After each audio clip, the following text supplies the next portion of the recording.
Good morning, everyone. Today I'll be speaking about those articles in the newspaper and the headlines. Starting with the headlines, as the newspaper was flooded with the news of protest that was yesterday, that was a march from Jantar Mantar to the parliament. The newspaper includes various articles on the topics of the recent protest, anti-defection law, its scope. There was a short article on how the AI is affecting the research process as well. Other headlines are what Nadda speaks, what Nadda has spoken to the delegation of CJP on the ongoing protest, and the last one is how opposition is responding to the agitation. Starting with the headlines, there are enormous, there are the scale, there were the scale of protesters, the students, the youth who is supporting the CJP protest and Wangchuk demands. Start with what the delegation of CJP, what the delegation of CJP is was talking about, what was the conversation between them. JP Nadda, the former president, the former BJP president, and Union Health Minister, he visited, he summoned the delegation of CJP in order to talk about their demands. There are three demands of the delegation. The first one and the foremost is the resignation of Education Minister Dharmendra Pradhan by taking the moral responsibility of NEET UG paper leak and those who get affected, victimized by the mismanagement. The second one is to pay a compensation of rupees 1 crore to each families who fell in this mismanagement. The third demand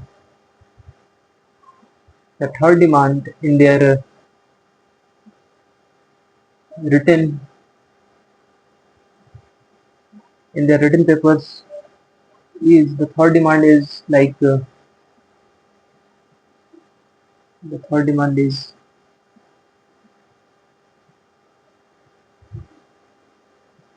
the first one is resignation of Dharmendra Pradhan. The second one is compensation to those kids. The third demand, yes, is to release Sonam Wangchuk from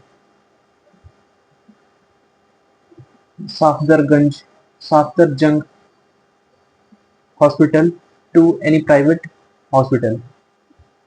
These were the three demands by the CJP delegation to the JP Nadda. Although the officials from the government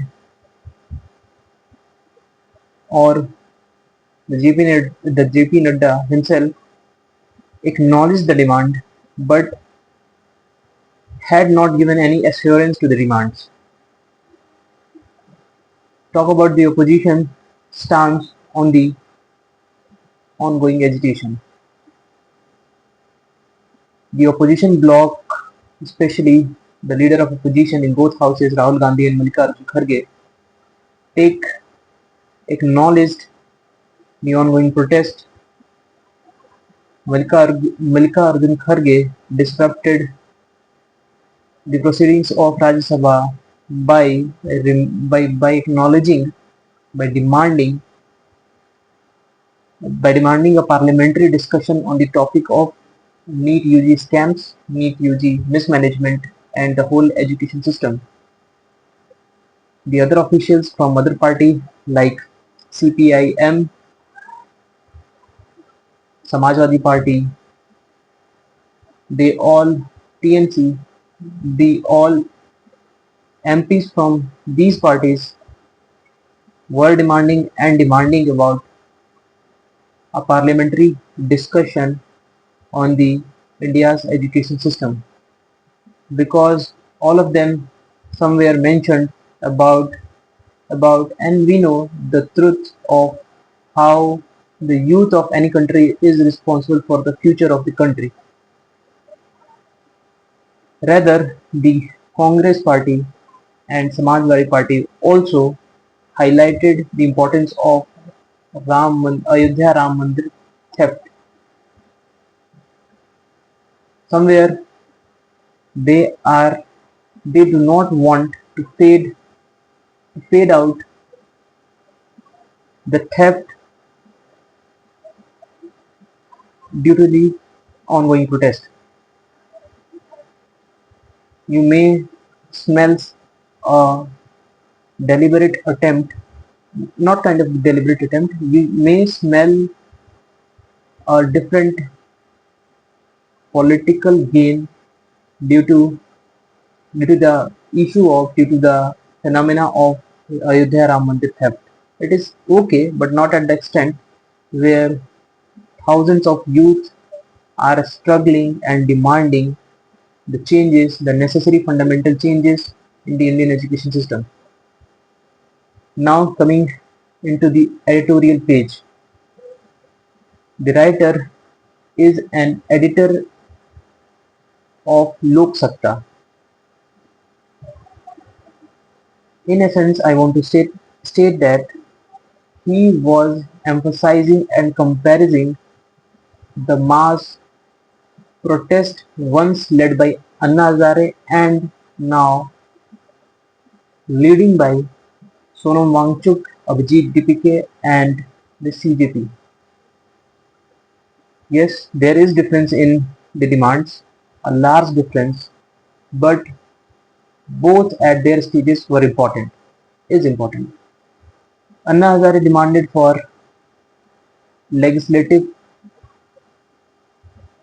for the legislation that curb the corruption at state level and national level, most importantly. So there was a protest led by Anna Hazare in Ram Leela Maidan of Delhi, demanding legislation, the Lokpal Bill, the Lokpal Act, in order to curb corruption, because that era, the era of second UPA government, was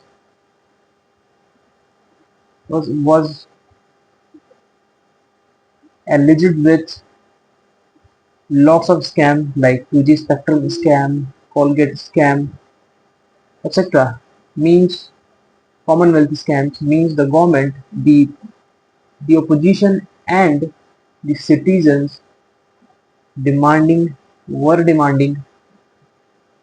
anti-corruption bills, anti-corruption legislation in order to get rid of such malpractices in India's socio-political economic dimension. Today's the ongoing dissentiment demanding the resignation of Dharmendra Pradhan from education ministerial post. Apart from it, they are demanding the fundamental changes in Indian education system. The second point which the writer highlighted is about the degree at individual level and at objective level. Like, he cleared that the level of commitment the level of commitment by Anna Hazare was great, but not enough than Sonam Wangchuk, as the executive heard the the government heard the demands of Anna Hazare within 12 days, but Sonam Wangchuk has been going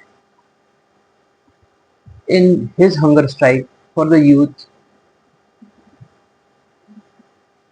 for 24th day as of now. Therefore, the level of conviction in them, between them, and the assurance or the responsibility of government to attend such calls, such national level calls, was different, is different completely. Therefore, he mentioned one more thing, that at that time the opposition, the BJP, and the well organized RSS organization take was take it as an opportunity to capitalize the dissentiment of common people. But in today's, but in but in contemporary time, the opposition is not well organized enough in order to support such kind of protest. As I told you that there are still regional importance for the sake of political gain. The party is not well united. The opposition is not well united in order to support the movement. Now let's come into the anti-defection law. The thoughts in this article is written by former Secretary General of Rajya Sabha, where he asserted that there are different perspectives, different point of view in order to see the anti-defection, the rapid anti-defection among the parties, where the proponents said that the proponents say that the proponents say that it is the individual choice to join a party, and it may because of various reasons. The foremost reason, the the political individuals do not want to serve in a political organization which is which is hierarchically controlled. Therefore, they want the freedom of choice to attend, to join any other party where they feel more strengthened in their decisions in order to dissent or support. The opponent says the other way. They they emphasize they emphasize on how the anti-defection law,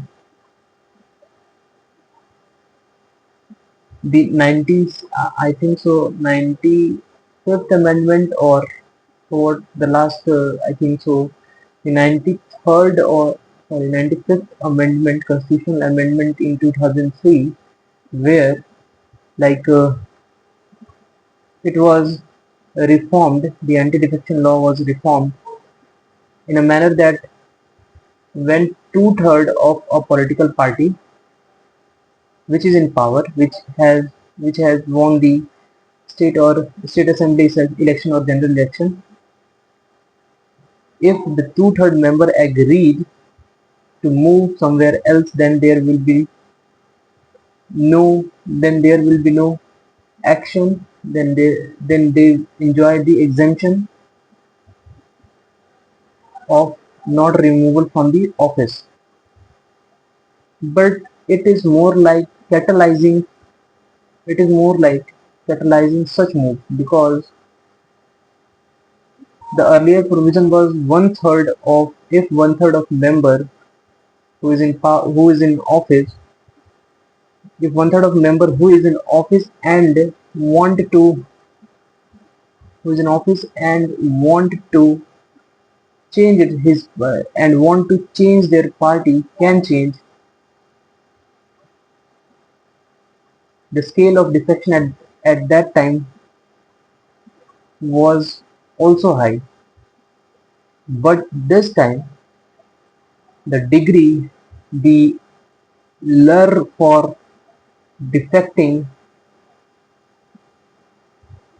has increased in very high manner. What he suggested that what he suggested that the perfect solution for the problem, for the anti-defection problem, is if a if a political entity, if a political individual want to leave a party, he can he or she can give their resignation to the party. The speaker and chairman of Lok Sabha and Rajya Sabha respectively have to respond within 3 months, and after resignation the individual has to leave his leave his position in the office.